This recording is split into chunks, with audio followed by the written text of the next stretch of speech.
বিশ্বনবী কাঁদতে কাঁদতে মাথা তুলবেন, বলবেন আল্লাহ, দুনিয়াতে সব নবীরা স্পেশাল দোয়া করেছে, আমি করি নাই, এবার আমি আমার স্পেশাল দোয়াটা করতে চাই, আপনি কবুল করবেন কিনা বলেন। আল্লাহ বলবেন, নবী কি আপনার দোয়া বলেন? বিশ্বনবী বলবেন, আমার একটা উম্মত যার অন্তরের মধ্যে যাররা পরিমাণ ঈমান আছে, একবার আপনারে আল্লাহ বলে ডেকেছে, একবার আমি বিশ্বনবীর উপর দুরূদ পড়েছে, একবার শাহাদাতের বাণী আমার যে গুনাহগার উম্মত দুনিয়ার বুকে থেকে ঘোষণা দিয়েছে, ওই একটা উম্মত যদি জান্নাতে ঢুকতে না পারে, আপনি আমারে জান্নাতে ঢুকাতে পারবেন না। আল্লাহ বলবেন, সাল তুতা, সাল সাল তুতা, ওয়াশফা তুশাফা, শাফাত করেন নবী করেন, যার জন্য দোয়া করবেন আমি কবুল করে নেব।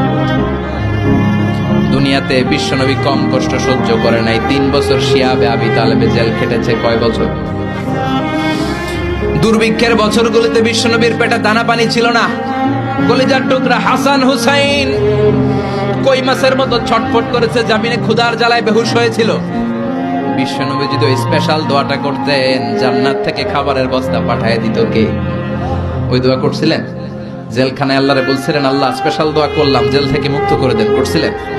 যুদ্ধের ময়দানে নিজের দাঁত ভেঙেছে, উহুদের ময়দান সাক্ষী, বিশ্বনবীর মুবারক রক্তে উহুদের ময়দান রঞ্জিত হয়েছে।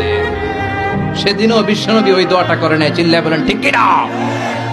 তায়েফের ময়দানে বিশ্বনবী কয়েকটা জায়গায়, 3 জায়গায় বেহুশ হলেন। বিশ্বনবীর মুবারক দেহ বেয়ে রক্ত ঝরলো। ওই কঠিন বিপদের দিনও বিশ্বনবী এই দোয়াটা করেছেন নাকি? কথা বলেন।